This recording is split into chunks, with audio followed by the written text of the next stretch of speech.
Hello Sagittarius, welcome to your reading. My name is Maria. This is a tarot intuitive story for you if you were drawn to it. You could have Sagittarius somewhere in your chart, or you might not. You might be drawn to it for some other reason. And if it resonates, then it's for you. It's for the time when you find it. It's a timeless reading and it's a story, so it's just a question of finding yourself on the storyline and then switch around the past, present senses as it fits your situation. And let's just jump right into it. So, Sag, you show up with this card, and this card said to me, wish granted. The way it came out was because I've had this deck for a while and I haven't had the octopus in a reading yet ever. This is the first time. I love octopi. It's my favorite creature, and I think in all of creation it's such an alien superhero that can do everything, can grow a new limb, can present itself with all the colors of the universe and even become transparent, that can walk on land and swim in the deep sea. And it's just such a mysterious, gorgeous, alien, amazing super creature. And so it was kind of popping out a little bit while I was shuffling, and I just thought, oh, I wish the octopus would come out today for for Sagittarius, and it did. It came out like as the first card. So it was just so clear to me that the first message of this was wish granted. And the second message, of course, is once again you showing up as a superhero and doing certainly what I see as a hero's journey. Once again, being a front runner for something that we all have to learn in this phase of ascension that we're going through as humankind. So you show up as this marvelous, wonderful, glorious creature. And it looks to me like it's also telling a story about how you came into this world, maybe alien to the surroundings that you grew up in. You might have been sort of the odd one out, or this could have been a period in your life that you've been going through recently or some time ago. But you certainly have been in some environment where you were sort of alien to, where you were not really fitting in like everybody else. And the way it's presented in the cards, this is from the Cosmic Creatures, and these three cards come from the Zen Tarot. It's presented as you having been in an environment with a lot of, well, old ghosts or trauma, or just a very long history of this is how we do it, and this is how that one who was there before did it, and then that one before that one. And that could of course be family. That would be sort of kind of obvious, but it could have been another kind of environment if we're talking about that. Either way, so it's something, you've been in an environment that you were sort of not really fitting into because you were just too flexible and colorful. And this was something that was carrying a lot of weight from a lot of ways that things had been done before, and a lot of karma and traditions and people and energies and so on and so forth. And I see you as the entity that rebels, that sort of breaks out of that is maybe also a little bit outing the others. Might not have been a very easy part to play in this environment, that you're having to be the one who shows everybody that they're sheep, and also having to be a lion in a band of sheep, or I want to say a flock of sheep. It kind of sounds good in some ways, and of course it's you're standing out, but it's not an easy part to play. You know, you don't get to have the same togetherness or feeling of community as the others because you were breaking out of it. And the reason why was because it was just too rigid. So this participation card is always so weird to me because it doesn't look like a happy participation. It doesn't look flowy and flexible and lively. It looks incredibly rigid. This came out a little bit like four people sitting around a dinner table, and everybody has their spot, like this is where that one sits and that one always sits there, and they kind of have sort of an opposition, and then this one's right hand sits there and has an opposition to that one. You know, like if you've ever read about this, about it's a whole theory about how families place themselves around the dinner table, and that you can actually tell everything about the power dynamics in the family from that. So I'm saying family, but of course this could have been a company or any kind of environment, community that you were in. The roles were just too rigid for you. There's no way an octopus is fitting into this. It's just not flexible enough. It doesn't have the, and probably it doesn't want to have that flexibility because it's weighed down by a lot of sort of history and all of that. But I actually see you as someone who breaks out of generational trauma, like that one that comes after like 1,000 generations and does something else. So you know, you're deciding that you can't live under these circumstances, or it doesn't fit, it doesn't work for you. So you're breaking out, and you're deciding to go your own way and do your own thing. This card always comes out as somebody who follows signs and synchronicity, follows their own guidance, follows their instincts and the guidance from spirit, and just go very radically their own way. So you did that. You were maybe forced to do that to sort of survive, to salvage yourself, to salvage, you know, what's true and beautiful and valuable and untouched of you. You had to salvage yourself, and or you just couldn't stand it. So you ventured out.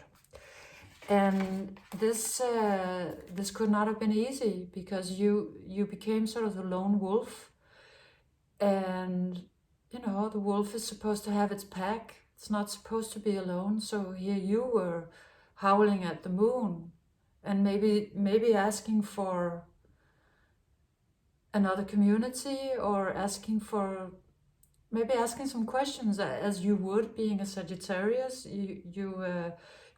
You want to look at life philosophically, so you might also have been really invested in trying to understand, but what's like the higher meaning of this, and asking a lot of questions to spirit or your higher guidance.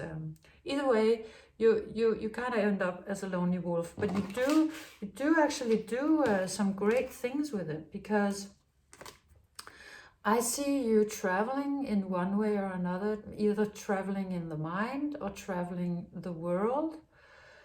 You know, the possibilities card come out, and this is the Ace of Materials from the Muse deck. This one I've seen described by Sand Tarot as sort of those markers that you put down on Google Earth or on a map card, and it really does look very much like that. So the way this was speaking to me was sort of you traveling the world, or scanning the world. Here's you flying around the world, and sort of maybe looking a little bit for where to put down your, maybe where to settle down or where to stay for a little while. This is, of course, a dynamic energy in a way, because you can always move the marker, and maybe you were that person who was willing to, or has been, or are willing to you know, to move around. And you know, this could be metaphorically or in actual fact, and it could have been around, you know, a big area like the world, the whole world, or a smaller area. Either way, this has been your way of life in a to a certain extent.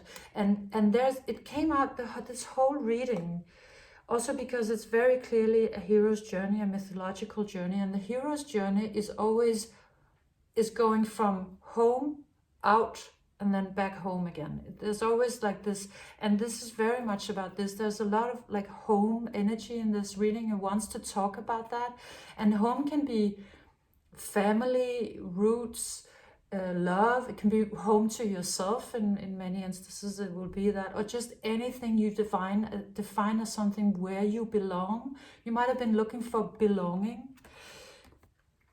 So I understand this as you maybe you traveled the world to see the world, but without knowing it, you were in a way sort of looking for a home, or vice versa. Maybe you were looking for a home, but then actually some part of you was really trying to see the world, was actually really enjoying maybe that part of the process, or was being very nurtured by it, by seeing other things. So you did that, or you've been doing that, or you are doing that. But then something else calls to you. Something calls you. This is the cardinal, and the way this is described in the booklet that follows the card is that this is a message of love. A message or messenger of love.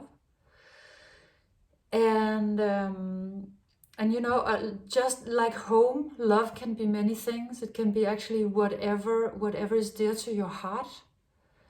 It doesn't have to be, you know, intimate relationships, but it's, of course it could be. And that one is clarified by the suppression card. So it's like this little part of your list, something in the back of your mind, or in the sort of behind a trapdoor in your heart starts, you know, singing, wants your attention, because something is not being realized in your life. And you know, something is suppressed, something is all tied up in knots and is not really coming out. And I think that thing is emotions, is deep feelings, because I would imagine having to leave your home or whatever environment that you were in, maybe leaving all of your family and your roots behind, would have been such a difficult process that some part of you closed down. You were like, I can't look at that, I can't do that, I'm gonna go see the world or look for another home. And also, you know, I'm sure you've had a lot of beautiful experiences with this, but it does look a little bit like something is lacking, right? And I think you knew that. And that thing comes knocking at your door. It would like your attention. And this could also be another person, because I'm actually only realizing that. I always have this tendency to see all the readings as internal, but really they don't at all have to be, because it could very well be a person who showed up and suddenly something awoke in you, and you realized that this was a very enticing, attractive, important energy.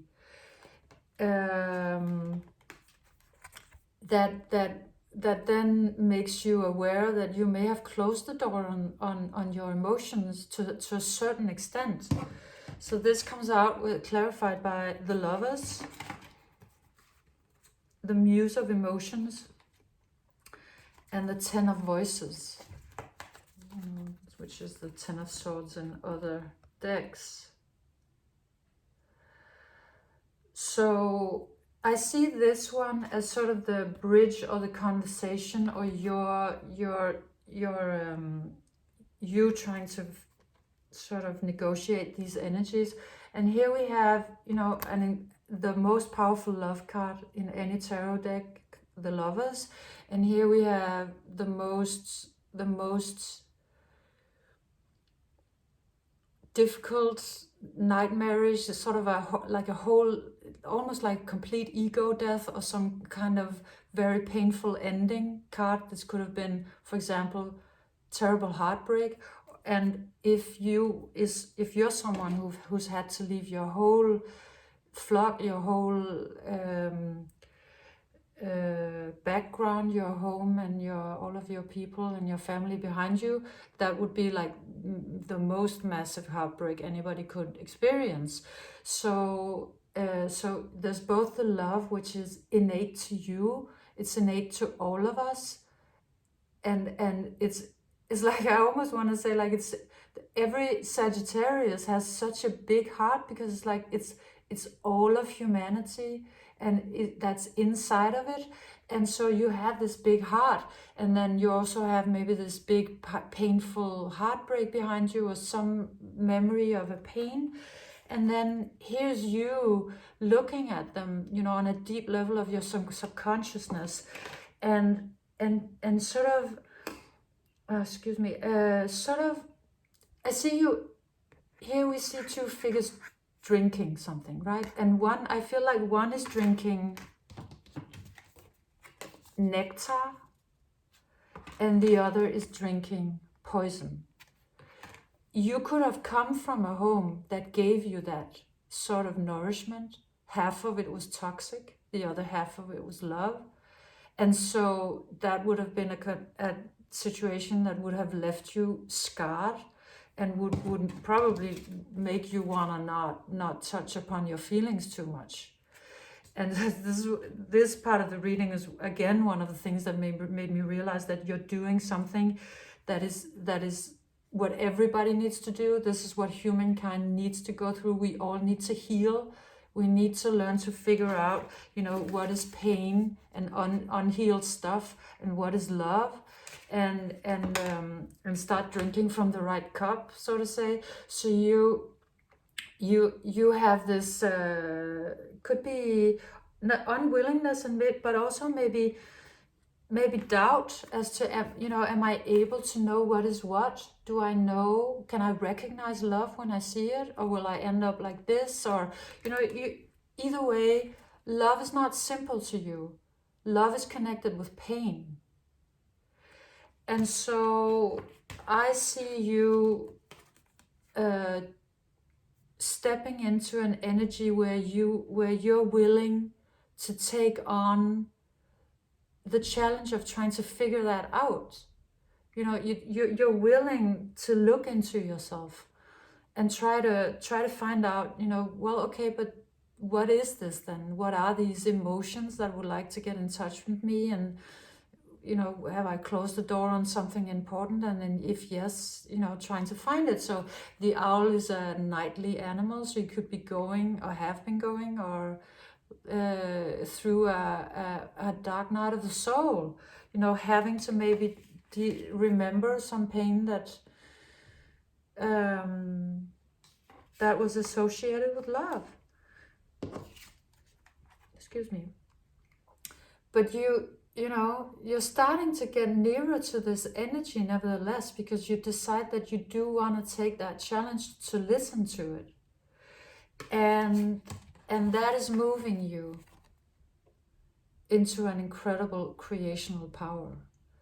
It's almost like you sort of left your home, and then you flew out into the world, and you know, the dawn broke, but now the sun is really rising. It's you know, in your life or inside of you. And out of this period of contemplation, could have been a long one or a short one, it's like your emotions start stepping back out of maybe from behind a closed door, and speaking to you again.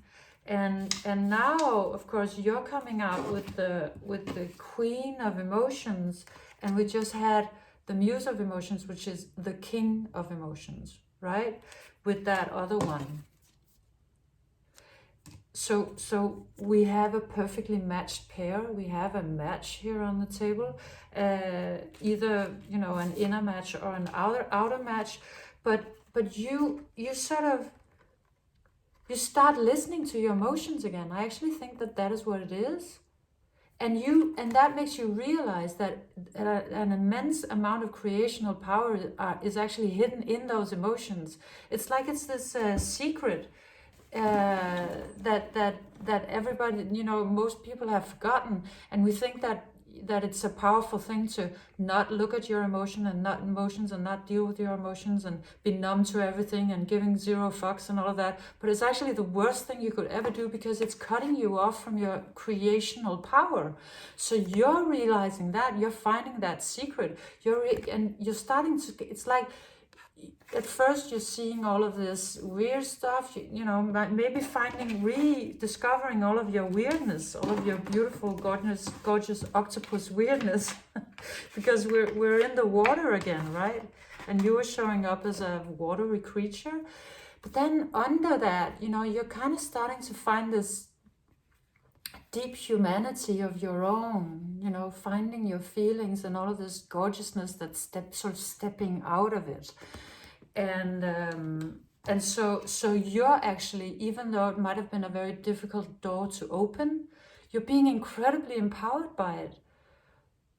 This is the human sun card. This is really, really a powerful card. And then what happens is that you actually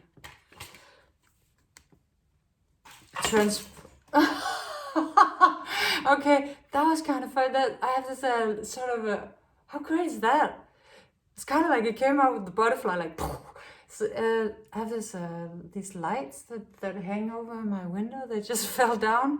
It's kind of like, okay, so probably you emerged like a butterfly with kind of a bang,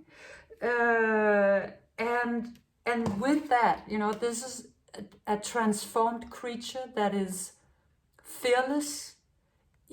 Butterflies, they go through an unbelievable, painful, total destructive energy of absolute, death and destruction before they reach this level of beauty. And then when they are in the world, they're completely fearless. A butterfly, anybody can crush a butterfly, but they will just come and land on you and sit on you. And they're so fearless creatures, because I think they're like, yeah, whatever you do to me, you can't do what I already went through. Like, so do your worst or your best, doesn't matter. I'm a fearless, beautiful creature, and I'm gonna sit on you if that pleases me. So it came out a little bit with that energy, and that you actually discover this sort of inner fearlessness and beauty, because you're reawakening your emotions and you're listening to them again, and then abundance. And this abundance card comes out very much to me like a union. This card talks about it talks about union or communion, merging. That was the word I was looking for. Merging between Zorba, the Greek, which is like the hedonist, the party animal, I want to enjoy life as much as I want, and then the Buddha figure, which famously lived off of a rice corn a day for 8 years or how much before he found enlightenment. And so this creature, this being is Zorba, the Buddha. It's someone who incorporates both this and that, masculine and feminine, and all of it. And this could also, of course, be a union with another person, or whatever, if that's what's on the table, if that's the story that's evolving for you. But either way, who doesn't want to come to abundance? Like, that's just such a gorgeous energy. And then ending the reading with the wheel turning, with real, true, actual change in your life.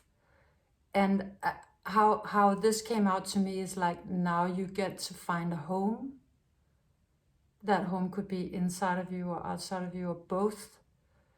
But it's like you had this long journey that you had to go on before it's sort of the wheel turned again.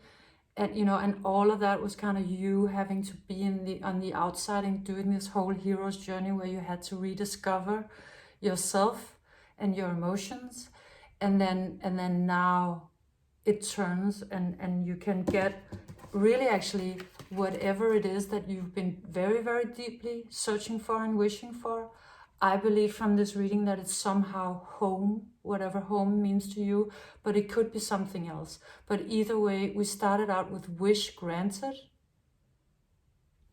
and then ending up with the wheel turning.